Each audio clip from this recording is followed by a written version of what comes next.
ভীষণ সুস্বাদু মচমচে চটজলদি তৈরি হয় এমন একটা পকোড়ার রেসিপি আজকে শেয়ার করব, যেটা ঘরে থাকা সাধারণ কয়েকটা উপকরণ দিয়ে তৈরি হয়ে যায়।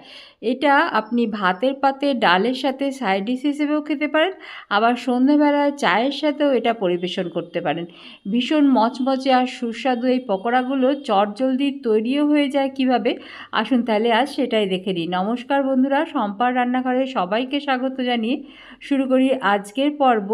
দই আলুর ফুলকি। এর জন্য আমি এখানে ৮০ গ্রাম টক দই নিয়েছি।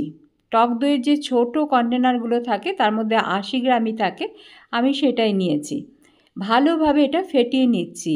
এই দইটা বেশ ঘন, তাই এর মধ্যে অল্প একটু জল মেশাতে হবে। আপনি যেই দই ব্যবহার করবেন সেটা যদি আগে থেকেই পাতলা থাকে তাহলে আর জল মেশাবেন না। বেশ সুন্দরভাবে এটা ফেটিয়ে নেওয়ার পরে এর মধ্যে অল্প একটু জল মেশাচ্ছি। বুঝে একটু জলটা মেশাবেন, বেশি মিশিয়ে ফেলবেন না।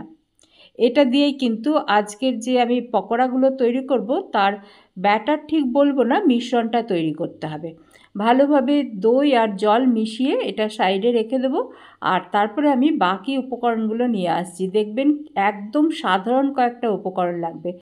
আজ যারা আমার চ্যানেল নতুন দেখছেন তাদের জানিয়ে রাখি, আমি বেশিরভাগ সময়ই এরকমই সহজ ঘরে থাকা সাধারণ কয়েকটা উপকরণ দিয়ে যে সমস্ত রেসিপি একদম ঝটপট তৈরি হয়ে যায় সেই সমস্ত রেসিপি শেয়ার করে থাকি। এই ধরনের রেসিপি দেখতে আগ্রহী হলে চ্যানেল সাবস্ক্রাইব করে সঙ্গে থাকুন।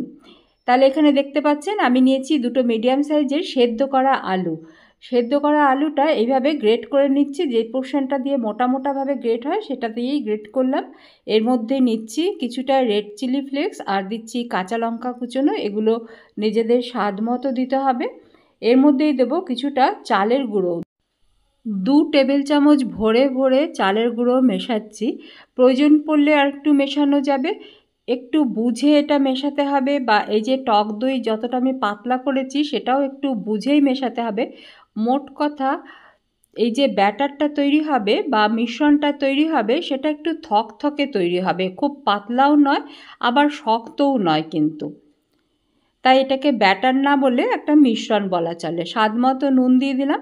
এবারে ভালোভাবে এটা মিশিয়ে নিচ্ছি। যদি প্রয়োজন পড়ে তাহলে বাকি দইটাও মেশাতে হবে।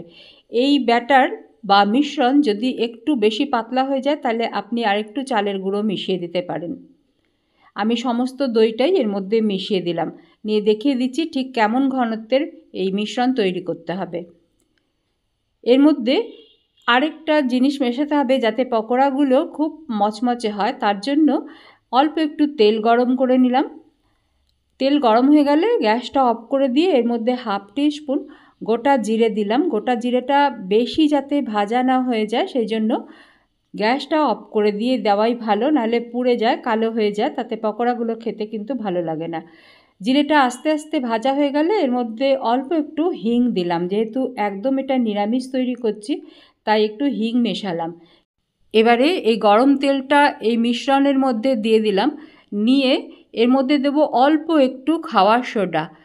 এখানে বলে রাখি, এই পকোড়াগুলোতে পোস্ত দিলেও কিন্তু খুব ভালো লাগে। আপনি চাইলে পোস্ত দিয়েও এটা, মানে 1 টেবিল চামচ পরিমাণ পোস্ত মিশিয়েও এই পকোড়াগুলো ভাজতে পারেন। ভালোভাবে এটা মিশিয়ে নিচ্ছি। দেখুন এটা মেশানো হয়ে গেছে, ঠিক এই রকম হবে, বুঝতে পারছেন? এরকম, মানে রুটির আটা যেমন হয় তার থেকে নরম, কিন্তু একেবারেই যেন এটা মানে বেশি পাতলা না হয়ে যায়, তাহলে গরম তেলে দেওয়ার সাথে সাথে এগুলো ছেড়ে যাবে। তেল ভীষণ ভালোভাবে গরম হয়েছে কিনা একটু চেক করে নিন। অল্প একটু মিশ্রণ তেলের মধ্যে দিয়ে দেখবেন যখন এরকম ভীষণ ভালোভাবে বুদবুদ তৈরি হয়েছে তখন বুঝবেন যে তেল বেশ ভালো মতো গরম হয়ে গেছে। নিয়ে আঁচটা একটু মিডিয়াম করে দেবেন, লো নয় কিন্তু, মিডিয়াম করে দিয়ে তারপরে এরকম বড়ার মতো করে এই গরম তেলের মধ্যে ছেড়ে দিতে হবে।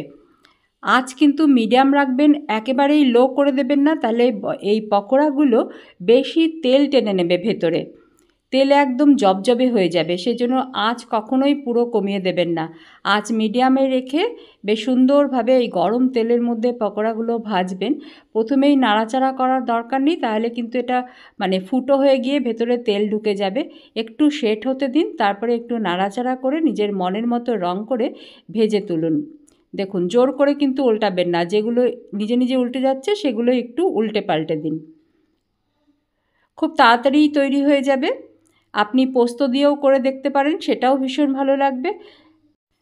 দেখুন, আগে থেকে যদি আপনার কাছে আলু সেদ্ধ করা থাকে তাহলে তো এই পকোড়াগুলো নিমেষের মধ্যে তৈরি হয়ে যাবে।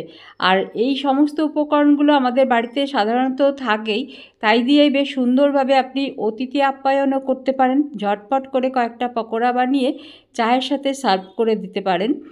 সব সময়ে বাজারে যাওয়া সম্ভবও হয় না, তাছাড়া নিজে হাতে বানিয়ে অতিথিকে খাইয়ে যদি তাকে খুশি করা যায় তাহলে মনটা ভীষণ ভালো লাগে।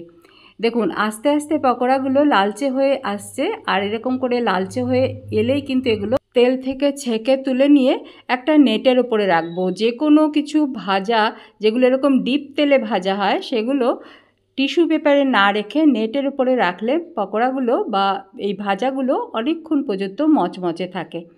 তাহলে হলো তো একটা সহজ সুন্দর রেসিপি। নতুন বন্ধুদের বলি, আমার চ্যানেল সাবস্ক্রাইব করলে এইরকমই সহজ রান্না, প্রায় হারিয়ে যাওয়া রান্না, মাঝে মধ্যে স্বাস্থ্যকর রান্না দেখতে পাবেন। এই ধরনের রান্না দেখতে আগ্রহী হলে চ্যানেল সাবস্ক্রাইব করে সঙ্গে থাকুন। দেখুন, তৈরি হয়ে গেল না একদম ঝটপট কয়েকটা পকোড়া, আর সেগুলো একদম ঘরে থাকা সাধারণ কয়েকটা উপকরণ দিয়েই তৈরি হয়ে গেল। আজকের রেসিপি কেমন লাগলো আমাকে কমেন্ট সেকশনে লিখে জানাবেন। ভালো লাগলে অবশ্যই বানাবেন, আর সাথে একটা লাইক আর শেয়ার করারও অনুরোধ রইল। সবাইকে ভালো থাকার অনেক শুভেচ্ছা, সঙ্গে থাকার জন্য অনেক অনেক ধন্যবাদ জানিয়ে আজকের ভিডিও শেষ করছি। ফিরে আসবো আবারও এমনই কোনো সহজ রেসিপির সাথে।